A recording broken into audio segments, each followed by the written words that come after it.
परमात्मा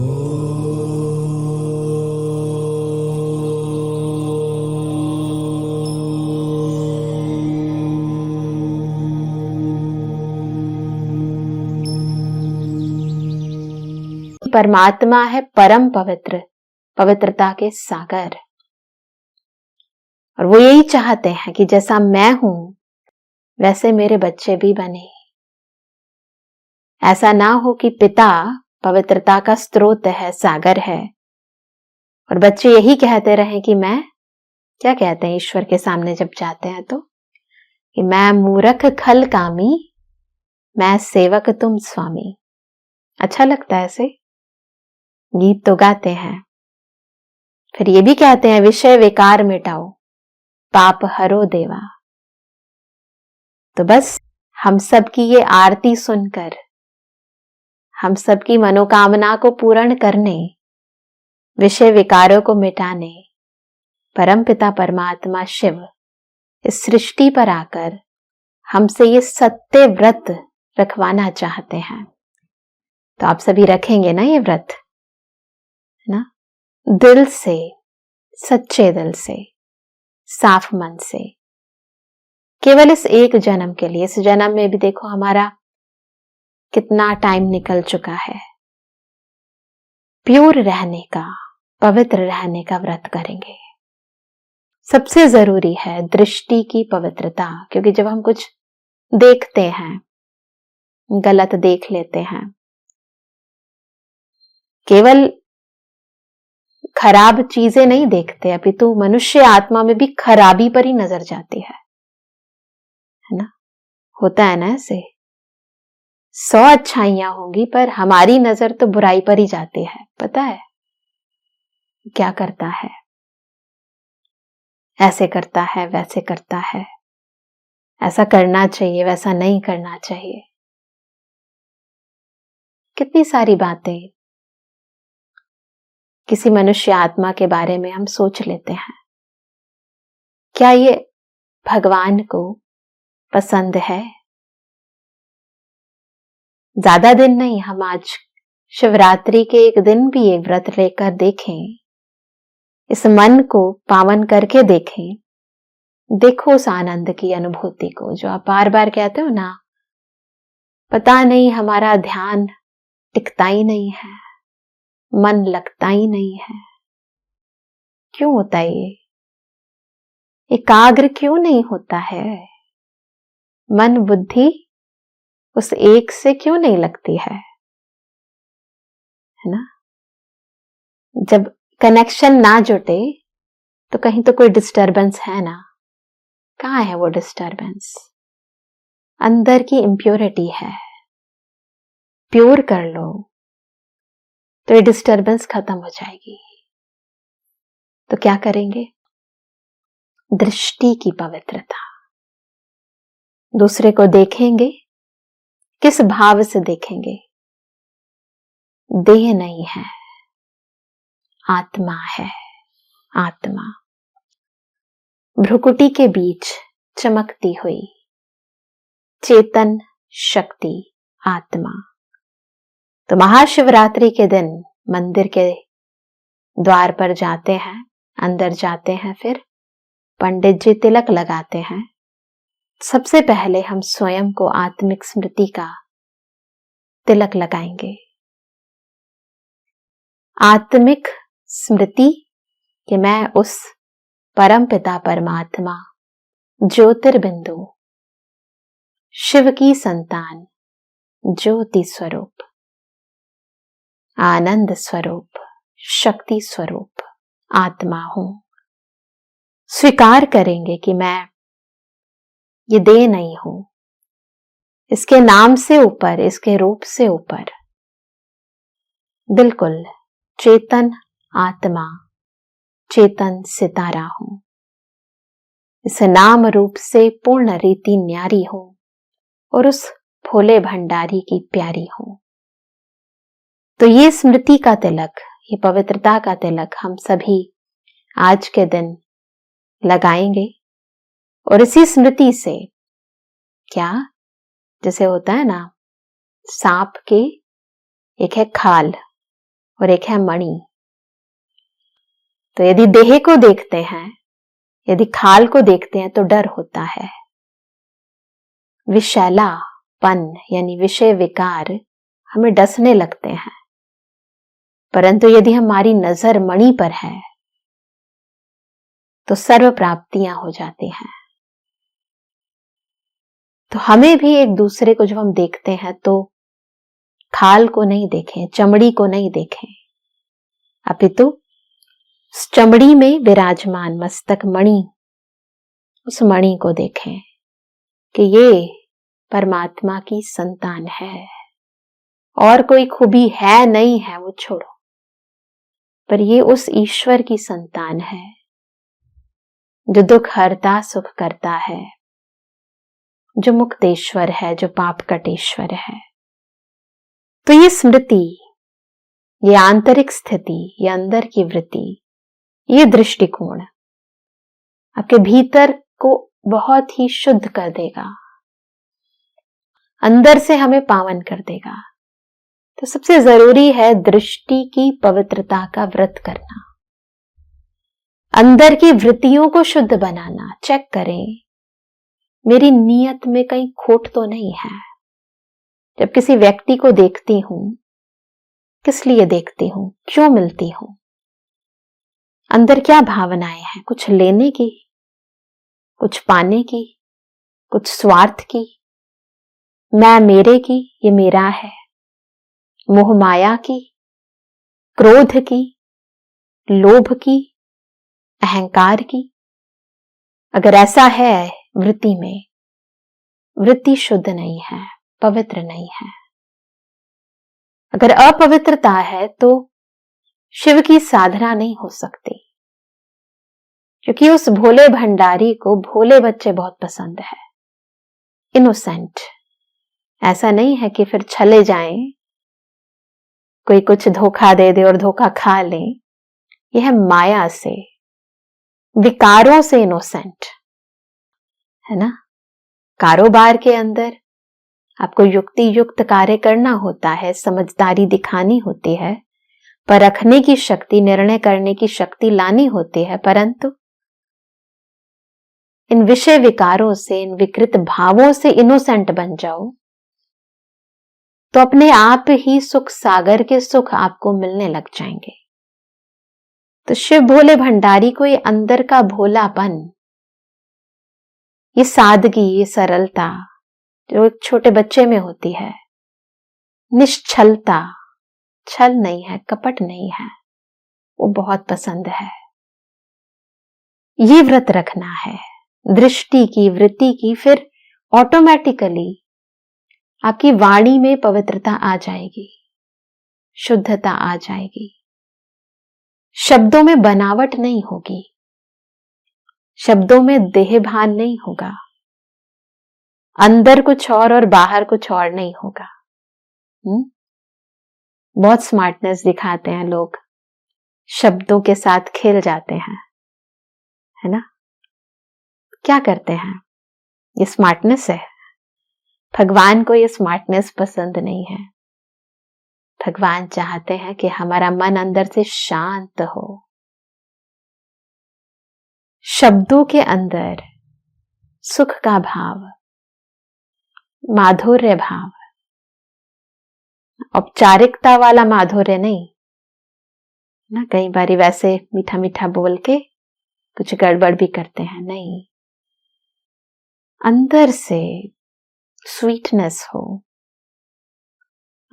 तो वो अंदर का माधुर्य, अंदर की निश्चलता, अंदर की पवित्रता, जब हम इस मुख से कुछ शब्द उच्चारित करें तो उन शब्दों के अंदर स्पष्ट नजर आए, वाणी वरदान बन जाए, शब्दों में ईश्वरीय ज्ञान भर जाए, कुछ देने की भावनाएं आ जाएं। तो ऐसे वाणी की पवित्रता, शुद्धता, वो पवित्रता का सागर हमसे चाहते हैं। तो ये व्रत रखने के लिए आप सभी तैयार हैं? यही उस भोले बाबा को चाहिए इसके लिए कोई बाह्य रीति रस्म की इतनी आवश्यकता नहीं है जितनी आंतरिक दृष्टि, वृत्ति, कृति, स्मृति की पवित्रता की जरूरत है। अब आप कहेंगे कि स्मृति को कैसे पावन करें, है ना? बहुत ही गहरी होती है ना ये तो स्मृतियां। जैसे कोई व्यक्ति हमारे सामने आता है तो जो कुछ भी उसने पहले हमारे साथ किया है वो सारी बातें बिल्कुल फिल्म की तरह हमारे मस्तक के सामने चल जाती हैं और तुरंत दृष्टि भी बदल जाती है, वृत्ति भी बदल जाती है, कृति भी बदल जाती है, सब कुछ बदल जाता है। अभी अभी तो बहुत खुश थे, देखते ही मन खराब हो गया। तो जब स्मृति पवित्र नहीं होगी तो स्मृति स्वरूप कैसे बनेंगे? ईश्वर को याद कैसे करेंगे? याद ही तो करना है ना, याद आएगी ही नहीं। किसकी याद आएगी? नीचे वालों की याद आएगी, तो ऊपर वाले को कैसे याद करेंगे, है ना? या तो नीचे या तो ऊपर, बीच में कैसे लटकेंगे? ना इधर के ना उधर के हो जाएंगे। तो स्मृति में पवित्रता लाने के लिए दिल बहुत बड़ा चाहिए। कहते हैं दिल साफ तो मुराद हासिल, है ना? सच्चे दिल पर साहिब राजी, नियत साफ तो मुराद हासिल। तो अंदर दिल की सच्चाई, सफाई और विशाल हृदय, बड़ा दिल चाहिए। किसी ने जो कुछ किया वो उसके साथ है, परंतु मैं जो कर रही हूं वो मेरे साथ है। ये ज्ञान होना बहुत जरूरी है। किसी को माफी ना देकर हम सोचते हैं कि शायद हम उसको सजा दे रहे हैं, परंतु सच्चाई ये है कि सजा पता नहीं उसको मिल रही है या नहीं, परंतु हमें जरूर सजा मिल रही है।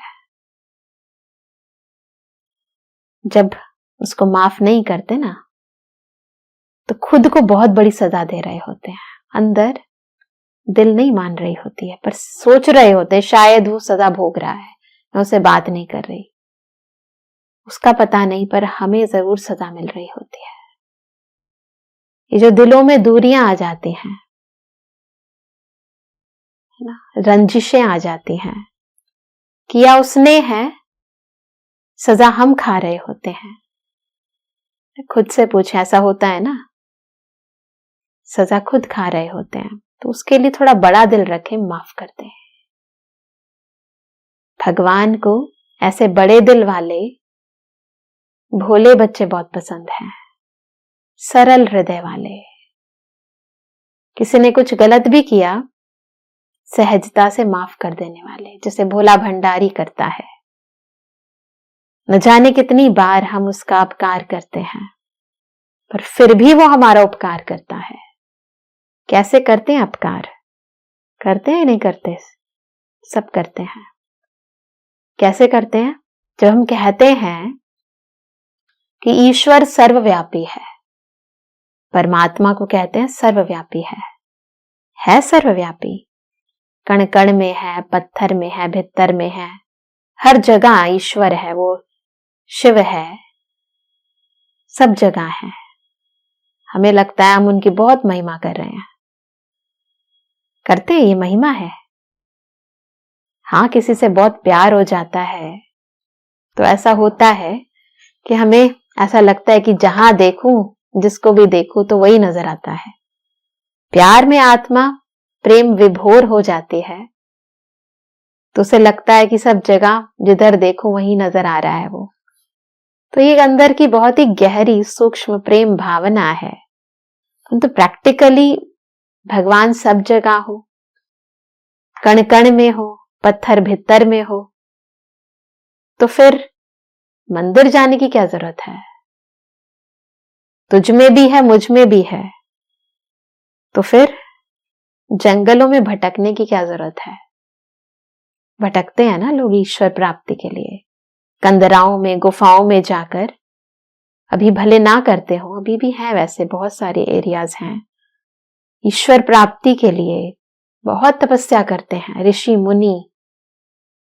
जब से भक्ति मार्ग शुरू हुआ है द्वापर युग से, बहुत सारे ऋषि मुनियों ने घनघोर तपस्या की है ईश्वर को प्राप्त करने की, और करते जा रहे हैं। परंतु यदि वो मुझ में भी है तुझ में भी है तो क्यों तपस्या कर रहे हैं? सोचने का विषय है। उस शिव को प्राप्त करने के लिए जो सब जगह है, इसका मतलब सब जगह नहीं है ना। वैसे भी उस ईश्वर को जब हम याद करते हैं तो क्या कहते हैं?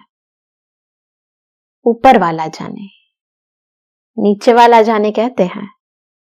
नहीं, ऊपर वाला जाने। यानी सृष्टि पर, यहां इस धरती पर नहीं रहता, परंतु मंदिर, मस्जिद, गुरुद्वारे, जहां हम उस ईश्वर को, उस ज्योति बिंदु को, उस लाइट को, उस शक्ति को याद करते हैं, तो सभी सृष्टि पर ही हैं, है ना? तो फिर कहां कहां कह दिया उसे? वास्तविकता में वो परमपिता परमात्मा जो जग से न्यारा है, पार ब्रह्म परमेश्वर है, इस लोक का नहीं, परे ते परे ब्रह्म लोक निवासी है। इन पंच तत्वों की दुनिया से पार छठे तत्व ब्रह्म लोक में रहने वाला, निर्वाण धाम में रहने वाला,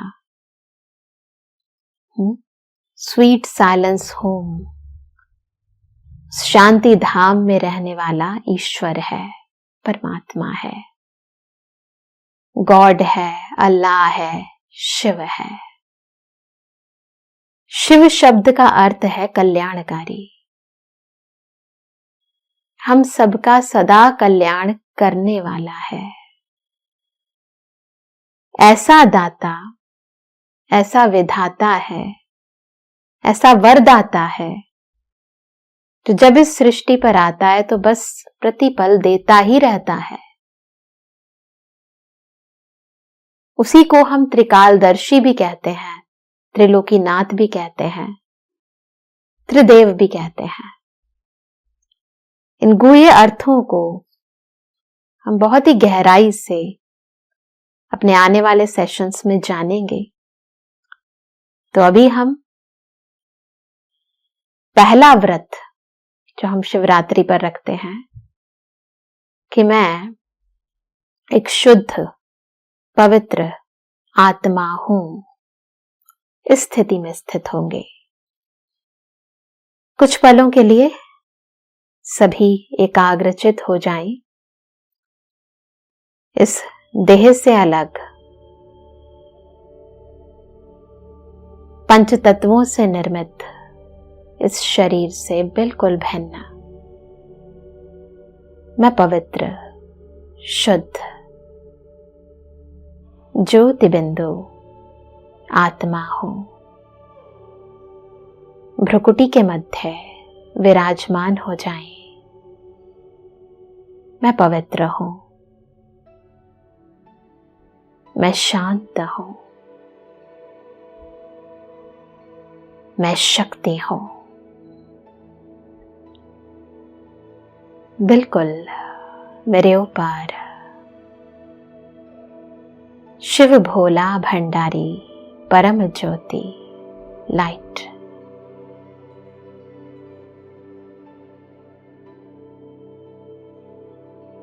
उनसे निकलती शक्तिशाली किरणें मेरे भीतर समाती जा रही हैं। अब मैं शिव की शक्ति हूं।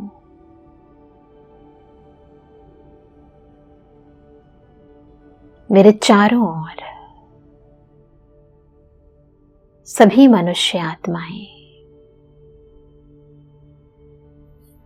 उस शिव की ही संतान, शिव शक्तियां हैं। हम उस परम पवित्र शिव पिता का प्रकाश पवित्रता का प्रकाश, शांति का प्रकाश, सुखों का प्रकाश इस दुख अशांति की घनघोर रात्रि के समय सृष्टि पर प्रकाश लाने के लिए इस देह में ईश्वरीय सेवार्थ विराजमान है। महसूस करें अपने दिव्य स्वरूप को, अपने श्रेष्ठ चेतन स्वरूप को।